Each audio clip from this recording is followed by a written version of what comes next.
Hello all, welcome back to my channel. നമുക്ക് പുതിയൊരു വീഡിയോയിലോട്ട് വരാം. അധികം ആരും കണ്ടിട്ടില്ലാത്ത ഒരു പുതിയ വെറൈറ്റി പ്ലാന്റുമായിട്ടാണ് ഞാനിന്ന് വന്നിരിക്കുന്നത്.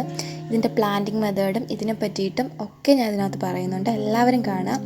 അപ്പോൾ ആമ്പലൊക്കെ കഴിഞ്ഞാൽ പിന്നെ എല്ലാവരും ശ്രദ്ധ നേടി വളർത്താൻ ആഗ്രഹിക്കുന്ന ഒരു പ്ലാന്റാണ് ട്രാപ്പാനേറ്റൻസ്. അപ്പോൾ ഞാനിത് വാങ്ങിക്കുമ്പോൾ എനിക്കിതിനെ പറ്റിയിട്ടൊന്നും അറിയില്ലായിരുന്നു. ഞാൻ ജസ്റ്റ് കണ്ടു, ഇൻട്രസ്റ്റഡായി ഞാൻ വാങ്ങിച്ചു. അപ്പോൾ വന്നതിന് ശേഷം ഞാൻ ഒരുപാട് ബ്രൗസ് ചെയ്ത് ഇതിനെപ്പറ്റി പഠിച്ചു.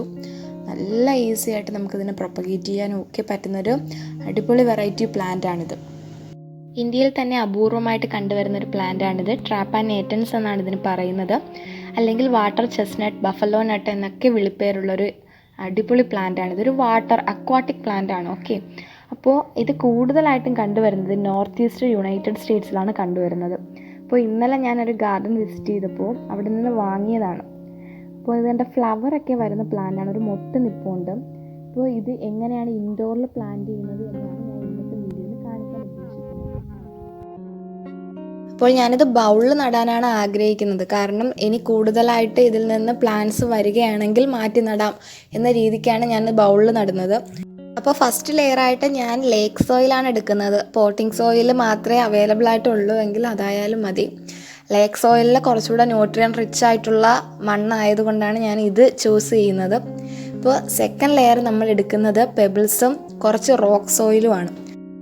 അപ്പോൾ നമ്മുടെ ഗാർഡനിൽ നിന്ന് തന്നെ റോക്ക് സോയിൽ അവൈലബിൾ ആകും. അപ്പോൾ അത് തന്നെ എടുക്കാൻ ശ്രമിക്കുക. പിന്നെ പെബിൾസ് എടുക്കുമ്പോൾ കുറച്ചുകൂടെ ഷൈനിങ് ആയിട്ടുള്ള ഉരുളൻ കല്ലുകൾ നോക്കി എടുക്കുക. കഴുകി വൃത്തിയാക്കി ഇതുപോലെ എടുക്കുക.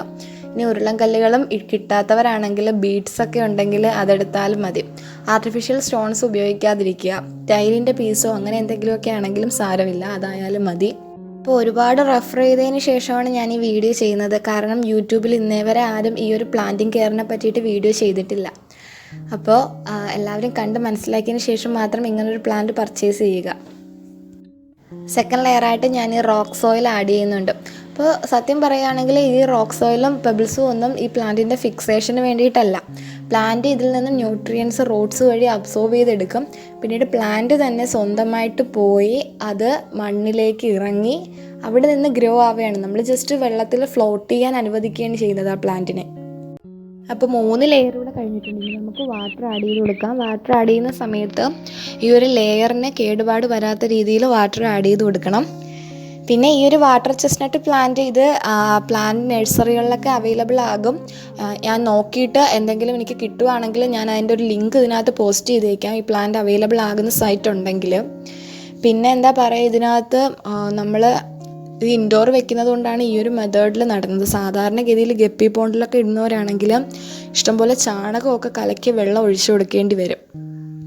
കാരണം ഇതിന് ഒരുപാട് ന്യൂട്രിയൻസ് വേണം. അതുകൊണ്ടാണ് ഞാൻ ഇങ്ങനത്തെ ഒരു ലെയർ വൈസ് സോയിൽ ആഡ് ചെയ്തേക്കുന്നത് തന്നെ. ന്യൂട്രിയൻസ് ഇവർ തന്നെ അതിൽ നിന്ന് അബ്സോർബ് ചെയ്തെടുക്കും.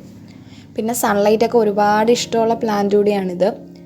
അപ്പോൾ ഈ വാട്ടർ ആഡ് ചെയ്യുന്ന സമയത്ത് പ്ലാന്റിൻ്റെ ലെങ്ത് കാൽക്കുലേറ്റ് ചെയ്തിട്ട് വേണം വാട്ടർ ആഡ് ചെയ്ത് കൊടുക്കാൻ. അപ്പോൾ എൻ്റെ പ്ലാന്റിന് കറക്റ്റ് ബൗളിൻ്റെ ലെങ്ത് ഉള്ളതുകൊണ്ട് തന്നെ ഞാൻ ബൗൾ നികക്കെ വെള്ളം എടുത്തിട്ടുണ്ട്.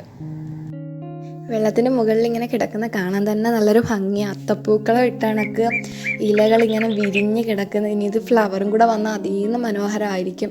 അപ്പോൾ ആ ഒരു വിഷ്വൽ കാണാൻ വേണ്ടി ഞാൻ കാത്തിരിക്കുകയാണ്. ഫ്ലവർ വന്നതിന് ശേഷമുള്ള വീഡിയോ ഞാൻ പോസ്റ്റ് ചെയ്യാം. പുതിയൊരു പ്ലാന്റിങ് മെത്തേഡിൽ ഞാൻ അത് കൊണ്ടുവരാം. അപ്പോൾ എല്ലാവരും സപ്പോർട്ട് ചെയ്യുക. പുതിയൊരു പ്ലാന്റിങ് ക്രാഫ്റ്റുമായിട്ട് വീണ്ടും കാണും വരെ ബൈ ബൈ.